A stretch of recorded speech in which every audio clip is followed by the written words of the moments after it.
तेरा कलाम रहेगा कायम पहाड़ जब ना रहे खुदाया, तेरे मुंह की एक बात भी टलेगी ना चाहे कुछ भी हो।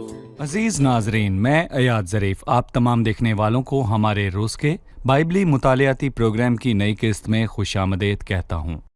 नाजरीन, इस प्रोग्राम में हम बाइबल मुकद्दस की तमाम किताबों का मुताला पेश कर रहे हैं। हम अभी भी हिस्किल की किताब का मुताला कर रहे हैं, जो कि अंबिया अकबर की लिखी हुई किताबों में से एक है। हिस्किल नहर किबार के असीरों के दरमियान रहकर बोलता है, जो कसदियों के मुल्क में दरियाए फरात की एक नदी है। गुज़िश्ता किस्त में हमने हिस्किल की रोया पर बात करना शुरू की, जो उसने तब देखी जब आसमान खुल गया, और हमने खुले हुए आसमान और रोया की शुरुआत के मुतल्लिक बात की, जबकि उसने 4 जानदारों को देखा और हमने जाना कि 4 जानदार 4 फरिश्ते हैं और वो खुदा की अदालत के काम को सर अंजाम देते हैं। सो ये अदालत का मंजर है। आज खुदा उनके फजल से हम इस रोया पर मजीद तफसील से बात करेंगे। हम पहियों के मुतल्लिक जानेंगे कि पहिए क्या हैं, और ये भी कि जानदारों की रूह जो उन पहियों में थी। हम फिजा पर बात करेंगे कि उसका क्या मतलब है, फिजा के ऊपर तख्त की शबी और उस तख्त पर जाहिर होने वाली इंसान की शबी के हवाले से। नाज़रीन, खुदाम के फजल से आज हम इन सब चीज़ों पर तफसीली बातचीत करेंगे, जिनसे बाइबल के बहुत से कारीन उलझन में पड़ जाते हैं, और हम जानेंगे कि बाइबल की इस रोया का मफहूम क्या है। लेकिन आज के प्रोग्राम का आगाज करने से पहले मैं स्टूडियो में आए खुदा के खादिम का खैर मकदम करूंगा। खुशामदीद भाई यूसुफ। बहुत शुक्रिया भाई। और हमारे दीगर मेहमानों को भी खुशामदीद। अभी हम हिस्किल की किताब का मुताला कर रहे हैं, और आज हम हिस्किल की रोया पर मजीद बात करेंगे। मैं रोया की शुरुआत से पढ़ना चाहूंगा, इसके बाद हम 11वीं आयत से अपने मुताले का आगाज करेंगे।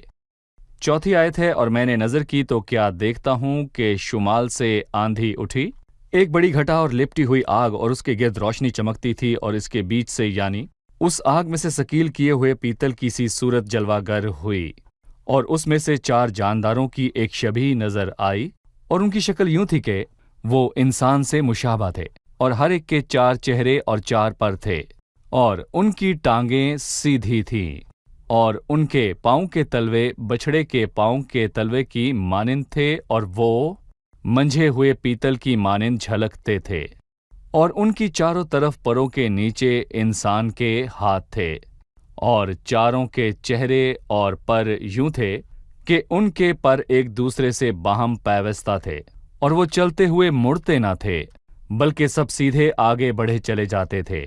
उनके चेहरों की मुशाबत यूं थी कि उन चारों का एक एक चेहरा इंसान का, एक एक शेर बब्बर का उनकी दाहिनी तरफ, और उनके चारों का एक एक चेहरा सांड का बाईं तरफ, और उनका एक एक चेहरा उकाब का था। उनके चेहरे तो यूं थे, और उनके पर ऊपर से अलग थे।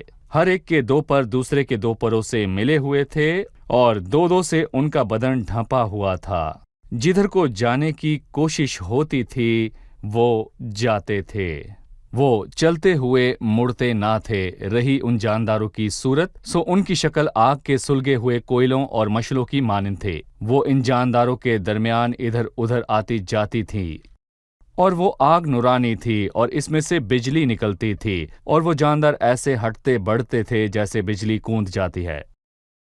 भाई यूसुफ जब वो 5वीं आयत से 10वीं आयत में जानदारों की सूरत की बात कर चुका, उसने उनके परों पर बात शुरू की।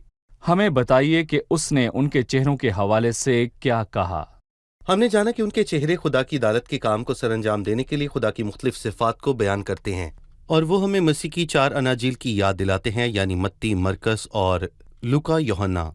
और जानदारों की रूह जो उन पहियों में थी, और जैसा कि हमने समझा, इसलिए जब खुदा अपने लोगों से मलामत करता है, मूसा ने कहा कि खुदावंद अपने लोगों का इंसाफ करेगा और अपने बंदों पर तरस खाएगा, और अपने लोगों और बच्चों से एक लिहाज से शफकत से पेश आएगा। खुदा अपने बच्चों के साथ इस तरह से पेश नहीं आता जैसे वो दुनिया के शरीरों के साथ आता है। मुकाशवा की किताब में वो शरीरों से पेश आने से शुरू करते हुए बब्बर के चेहरे से शुरुआत करता है, फिर सांड, फिर इंसान, और फिर उड़ता हुआ उकाब। बिल्कुल ऐसा ही जैसा कि हमने पहले कहा, वो मसीह की 4 अनाजील को पेश करता है। ये बात तो उन जानदारों की है जिनके बारे में हमने जाना, और वो दर हकीकत करूबी हैं, और ये करूबी वो फरिश्ते हैं जो खुदा की अदालत के काम को सर अंजाम देते हैं। सही। उसने परों के बारे में बात करना शुरू किया, और उसने यहाँ इन परों की कुछ सिफात बयान की हैं कि उनके पर ऊपर से अलग अलग थे। हर एक के 2 पर दूसरे के 2 परों से मिले हुए थे और 2-2 से उनका बदन ढांपा हुआ था। भाई यूसुफ, हमें इसके मुतल्लिक तफसीलन बताइए। मतलब कि वो किसी भी लम्हे हरकत करने को तैयार हैं। मसलन उसने 14वीं आयत में कहा कि वो जानदार ऐसे हटते बढ़ते थे जैसे बिजली कूद जाती है। इसका मतलब है बहुत तेज। और हम ज़बूर 103 में पढ़ते हैं कि ऐ खुदावंद के फरिश्तों, उसको मुबारक कहो, तुम जो जोर में बढ़कर हो और उसके कलाम की आवाज को सुनकर उस पर अमल करते हो। सो जैसे ही फरिश्ते खुदा की तरफ से हुक्म पाते हैं तो फौरन ही उसके हुक्म की तामील शुरू करते हैं, और इसी वजह से उनके पर ऊपर से अलग अलग थे ताकि वो किसी भी लम्हे उड़ने को हमेशा तैयार रहें।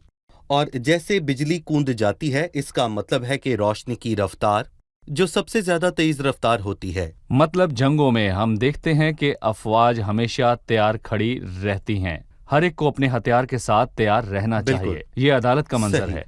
तैयार होना तैयार जानदार होना। फरिश्तों को जाहिर करते हैं या करूबियों को। हम इस बात को बार बार इसलिए दोहरा रहे हैं ताकि नाज़रीन को उन 4 जानदारों के मुतालिक मालूम हो जाए कि वो फरिश्ते हैं जो करूबी कहलाते हैं, जो खुदा की अदालत के काम के लिए जिम्मेदार हैं। उसने उनके चेहरों के मुतालिक बात की और यहाँ वो उनके परों के मुतालिक जिक्र करता है ताकि उनकी तैयारी की तरफ इशारा करे। फिर 15वीं आयत में कहता है, जब मैंने उन जानदारों पर नजर की तो क्या देखता हूं कि उन 4-4 चेहरों वाले जानदारों के हर चेहरे के पास एक पहिया है। उन पहियों की सूरत और बनावट जबरजद की सी थी और वो चारों एक ही वजह के थे और उनकी शक्ल और उनकी बनावट ऐसी थी गोया पहिया पहिए के बीच में है। वो चलते वक्त अपने चारों पहियों पर चलते थे और पीछे नहीं मुड़ते थे, और उनके हलके बहुत ऊंचे और डरौने थे, और उन चारों के हलकों के गिर्दा गिर्द आंखें ही आंखें थीं। जब वो जानदार चलते थे तो पहिए भी उनके साथ चलते थे, और जब वो जानदार जमीन पर से उठाए जाते थे तो पहिए भी उठाए जाते थे। जहां कहीं जाने की ख्वाहिश होती थी वो जाते थे। उनकी ख्वाहिश उधर ही उनको ले जाती थी और पहिए उनके साथ उठाए जाते थे, क्योंकि जानदार की रूह पहियों में थी। जब वो चलते थे ये चलते थे, और जब वो ठहरते थे ये ठहरते थे, और जब जमीन पर से उठाए जाते थे तो पहिए भी उनके साथ उठाए जाते थे, क्योंकि पहियों में जानदार की रूह थी। भाई यूसुफ, पहियों से मुराद क्या है और इसका क्या मतलब है कि पहिए जानदारों के साथ थे?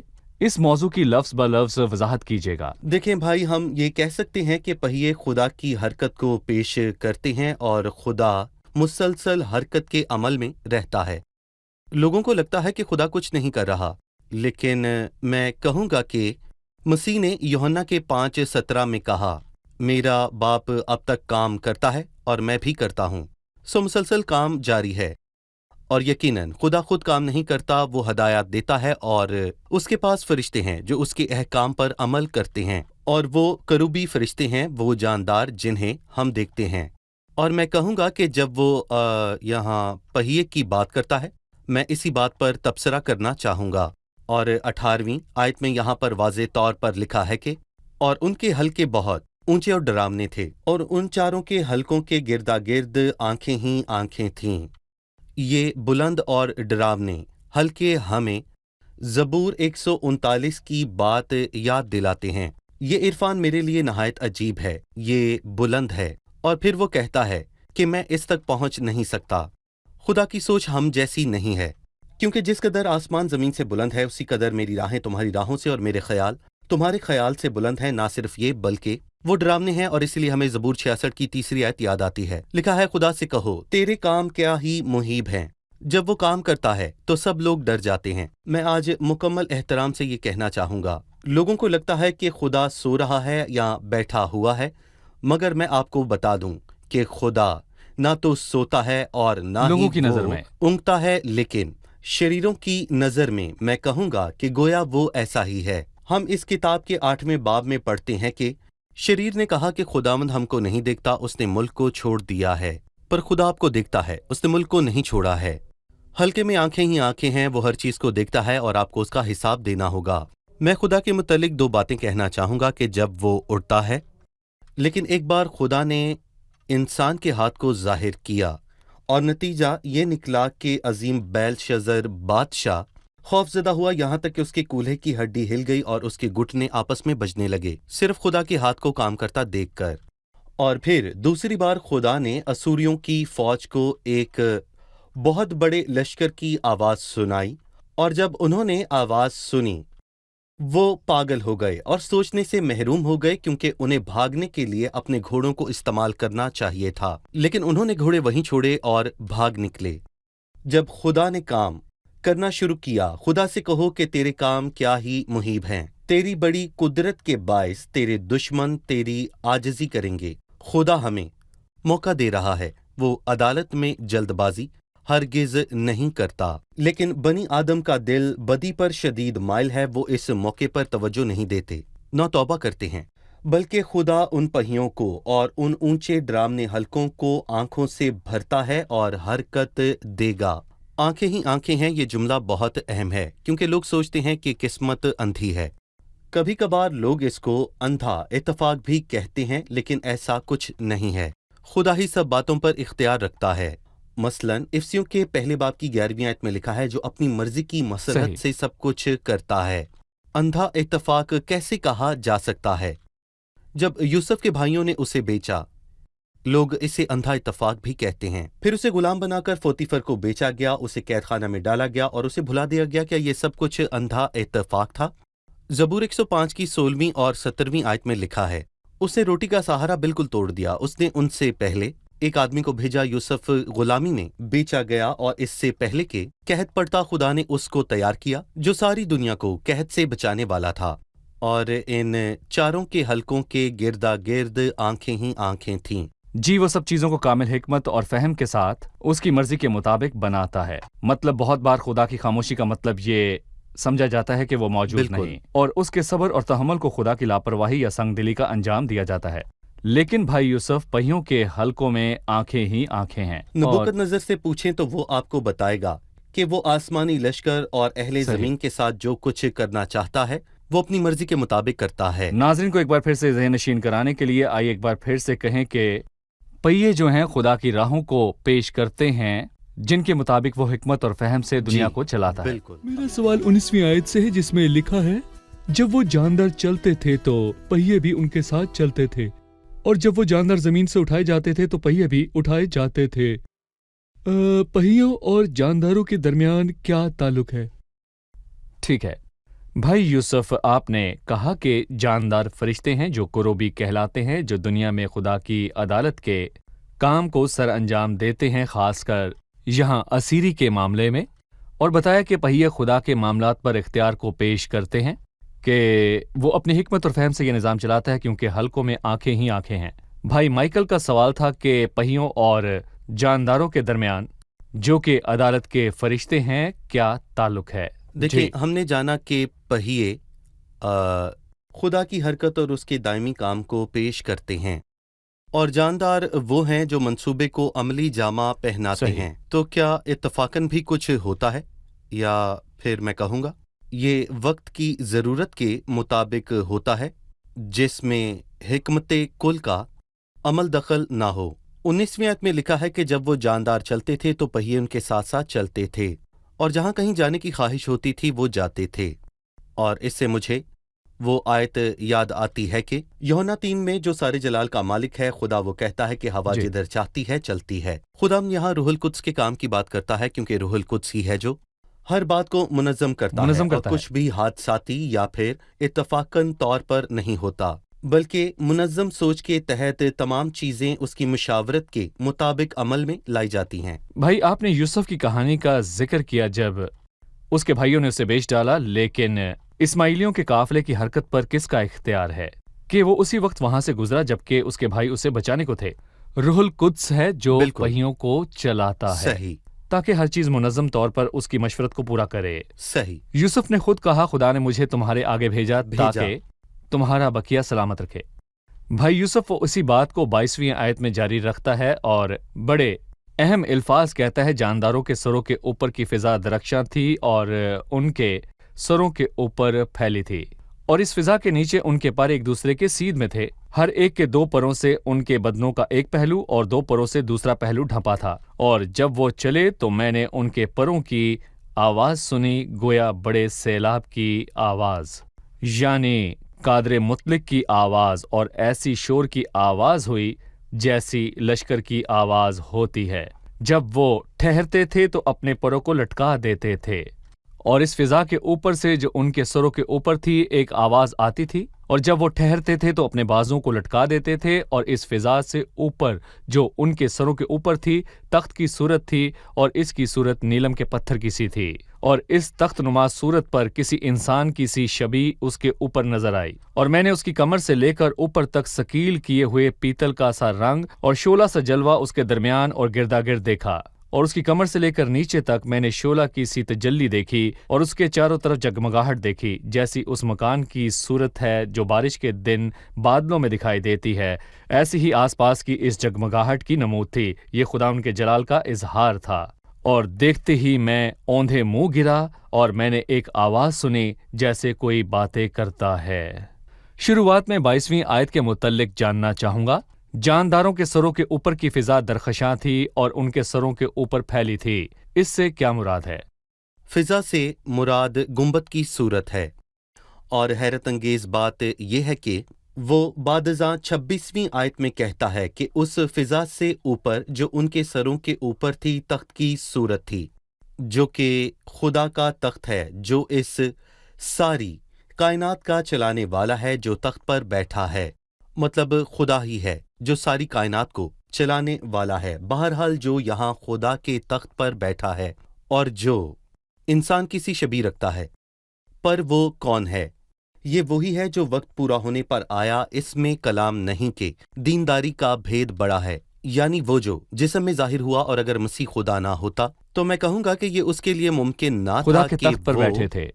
खुदा सही। के तख्त पर बैठता। सो क्या मसीह खुदा के तख्त पर बैठता है? मैं कहूंगा कि बहुत सी ऐसी आयात हैं जो ये बताती हैं, और इब्रानियों के खत में 4 ऐसी आयात हैं, साथ ही इफसियों 1 और रोमियो 8 भी हैं। ये तमाम आयात बताती हैं कि मसीह बतौर इंसान खुदा के तख्त पर बैठता है। जो ये बताता और साबित करता है कि मसीह फक्त इंसान नहीं है, तो वो क्या है? वो खुदा है जो जिस्म में जाहिर हुआ। इसमें कलाम नहीं कि दीनदारी का भेद बड़ा है। दर हकीकत इंसान बड़े दुख का मारा है, और आपको तारीख पढ़कर इस बात का अंदाजा होता है। लेकिन बात यह है कि खुदा इंसान से प्यार करता है। सही। खुदा इंसान की तरफ है। हालांकि पैदाइश 3 में इंसान को बाग अदन से निकाला गया और वहां निगहबानी के लिए करूबियों को रखा गया ताकि वो नजदीक न आ पाए। पैदाइश 6 में खुदा इंसान को मिटा डालने को था। खुदा गमगीन हुआ कि उसने इंसान को क्यों बनाया। यहाँ हिजकिय्याल 1 में इंसानों को खुदा के खास लोगों को मुल्क से निकाला गया, और ये क्या ही बड़ा दुख है, और क्या इसका कोई हल था?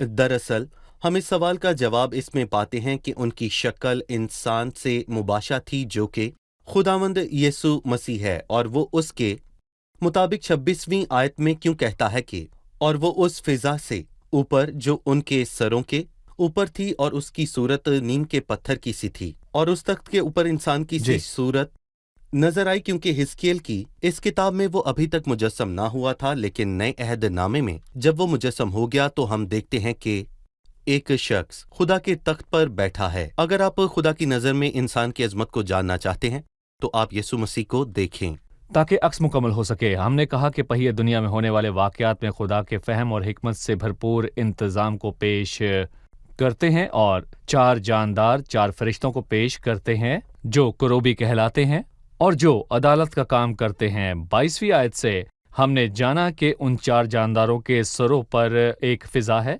या उन फरिश्तों के सरों पर और उस फिजा के ऊपर तख्त की सूरत थी, और उस तख्त नुमा सूरत पर और उस तख्त पर इंसान की शबी जो कि मसीह को मुजस्सम होने से पेशतर जाहिर कर रहे थे।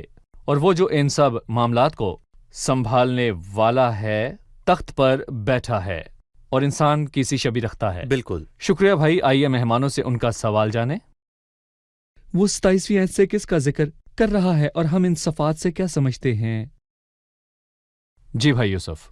यहाँ पर लिखा है कि मैंने उसकी कमर से लेकर ऊपर तक सकील किए हुए पीतल का सा रंग और शोला का सा जलवा उसके दरमियान, और गिरदा गिर्द देखा और उसकी कमर से लेकर नीचे तक मैंने शोला की सी तजल्ली देखी।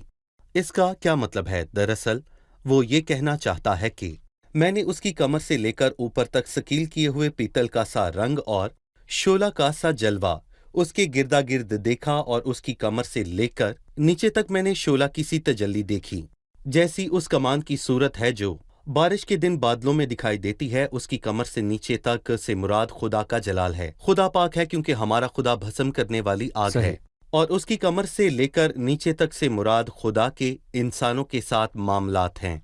खुदा कमान को नहीं भूलता और वो कहर में रहम को नहीं भूलता। कमान सैलाब के बाद जाहिर हुई, पैदाइश की किताब के जो 9वें निशान बाब था में कि खुदा बिल्कुल। जमीन पर दोबारा सैलाब न सो लाएगा। अदालत होगी। खुदा गजबनाक है लेकिन रहमत भी है। वो हर इंसान को हलाक नहीं करेगा, और हम उस कमान को भी देखते हैं जो कि पैदाइश के 9वें बाब में नजर आई। दोनों सूरतों में कमान इंसान की शबी यानी खुदावंद यीशु मसीह को जाहिर कर खुदावंद रही यीशु है। मसीह। ठीक है, सही। बहुत शुक्रिया भाई खुदा यूसुफ। आपको बरकत एक दे। आखिरी राय लेना चाहूंगा, और देखते ही मैं औंधे मुंह गिरा और मैंने एक आवाज सुनी जैसे कोई बातें करता है। हिजकेल मुंह के बल गिरा। ये मंजर देखकर आप इसमें क्या देखते हैं? मैं इंसान की कमजोरियों को देखता हूँ। जब अयूब ने खुदावंद को देखा तो उसने कहा, मैंने तेरी खबर कान से सुनी थी, पर अब मेरी आंखें तुझे देखती हैं, इसलिए मुझे अपने आप से नफरत है। यशायाह 6 मैंने खुदावंद को बड़ी बुलंदी पर तख्त पर देखा, तब मैं बोल उठा, मुझ पर अफसोस, मैं तो बर्बाद हो गया। और फिर मुकाशफा की किताब के पहले बाब में जब यूहन्ना ने मसीह की अदालत के मंजर को देखा तो उसने कहा, मैं उसके पाँव में मुर्दा सा गिर पड़ा। और जब साउल तरसीसी ने अमाल के 26वें बाब में खुदा के जलाल की एक झलक देखी तो वो 3 रोज तक अंधा रहा, और सारी जिंदगी के लिए वो अंधा हो सकता था। ये इंसान की कमजोरी है। खुदा के जलाल के आगे इंसान ऐसा कमजोर है। और बहुत से ऐसे लोग हैं जो खुदा के मुतल्लिक नाजेबा बातें कहते हैं, पर खुदा उनके साथ सब्र से पेश आता है। बस मैं आप सबको ये तलकीन करना चाहता हूँ कि जल्द तौबा करें, इससे पहले कि फजल का दरवाजा हमेशा हमेशा के लिए बंद हो जाए। ठीक है, यकीनन मसीह के बगैर कोई खुदा की हजूरी को नहीं पा सकता या खुदा के जलाल के बारे में कुछ जान नहीं सकता। और हमने उसका जलाल देखा, लेकिन खुदा को किसी ने कभी नहीं देखा। इकलौता बेटा जो बाप की गोद में है उसी ने जाहिर किया। पुराने अहदनामे का जलाल दरअसल अदालत है, लेकिन मैं ये भी कहूंगा कि नए अहदनामे का जलाल सादा है। क्यों? क्योंकि हमने उसका ऐसा जलाल देखा जैसे बाप के इकलौते का जलाल जो फजल और फजल और सच्चाई। सच्चाई से मामूर है। अगर फजल ना होता तो कौन है जो खुदा के कहर का सामना कर सकता? लेकिन खुदा का शुक्र है वो हमारे पास आया और हमने उसका जलाल देखा। शुक्रिया। 15 से 18 आयात में हमने पहियों के मुतल्लिक जाना जो उन जानदारों के साथ थे, और उन जानदारों की रूह के मुतल्लिक जो उन पहियों में थी। बताइए कि पहियों और जानदारों की रूह से जो उनमें थी क्या मुराद है? पहिए ज़मीन पर खुदा की अदालत को पेश करते हैं, वो मुसलसल हरकत में हैं। पहियों को बुलंद और डरावने कहा गया है क्योंकि खुदा की सोच हमारी सोच से बहुत मुख्तलिफ है। खुदा मुसलसल हरकत में है, लेकिन कभी कभार ऐसा महसूस होता है कि वो खामोशी से कहीं बैठा हुआ है। लेकिन जब वो एक बार हरकत करता है, उसकी हरकत खौफ दिला देती है। और हल्के भी जिनमें आंखें ही आंखें हैं, क्योंकि खुदा हर चीज़ को देखता है, वो हर बुराई को देखता है और उस पर अमल करता है, और कुछ भी इत्तफाकन नहीं होता। जानदारों की रूह फरिश्तों को पेश करती है जो कि खुदा की अदालत का काम सर अंजाम देते हैं। सो ये यूं ही नहीं हो जाता, बल्कि रूह जो कि पाक रूह है वही इस सब पर इख्तियार रखने वाला है। जानदारों और पहियों के दरमियान हम आहंगी है। खुदा की अदालत का काम खुदा की रोया के मुताबिक वाक़या होता है। जी भाई यूसुफ, मैं क्या कहना कहेंगे? चाहूंगा कि जहाँ आंखें ही आंखें हैं, वो ऊंचे और डरावने हल्के हैं जिनमें पहिए पहियों के हल्के। घूमते रहते हैं। सही, पहिए मुसलसल हरकत कर रहे हैं। खुदा मुसलसल हरकत में है, वो ठहरा हुआ चलते नहीं रहते जैसा हैं। कि कुछ लोगों को लगता है। खूबसूरत बात यह है कि वो मुड़ते नहीं हैं। सही वो यहाँ वहाँ मुड़ते नहीं, सही। बल्कि सिर्फ आगे को चलते हैं और रुकते जी। नहीं। खुदा तब्दील नहीं होता। सही। मेरा अगला सवाल 26वीं आयत से है, और इस फिजा से ऊपर जो उनके सरों के ऊपर थी तख्त की सूरत थी, और इसकी सूरत नीलम के पत्थर की सी थी, और इस तख्त नुमा सूरत पर किसी इंसान की सी शबी उसके ऊपर नजर आई। ये मंजर हमें क्या बताता है? मैं कहूंगा कि उन जानदारों के सरों पर एक फिजा थी, और उस फिजा के ऊपर खुदा का तख्त था, और उस तख्त पर इंसान की शबी जाहिर हुई। मैंने सीखा कि जानदारों की हरकत पर इख्तियार रखने वाला और हर एक इख्तियार रखने वाला वही है जो तख्त पर जो इंसान बैठा की है। मानंद। इंसान की छवि रखने वाला। जो इंसान की छवि रखने वाला है, जो मसीह के मुजस्सम होने की तरफ इशारा करता है। ठीक है जी भाई सही। यूसुफ, ठीक है। मैं इस सूरत और इंसान की छवि की सिफात के मुतालिक जानना चाहूंगा जिनका जिक्र 27वीं आयत से लेकर बाब के आखिर तक हुआ। उसकी कमर से लेकर ऊपर तक और उसकी कमर से लेकर नीचे तक, इससे क्या मुराद है? उसकी कमर से लेकर ऊपर तक का मतलब खुदा है जो अपनी ज़ात में पाक है, भस्म करने वाली आग है। और कमर से लेकर नीचे तक का मतलब खुदा के इंसान से मामलात हैं, वो उसकी कमान को फरामोश नहीं करता। जी ठीक है जी भाई जी। यूसुफ, शुक्रिया भाई, आपका खुदा भी आपको शुक्रिया। बरकत दे। नाज़रीन, अगली किस्त में आपसे फिर मुलाकात होगी। खुदावंद आपको बरकत दे।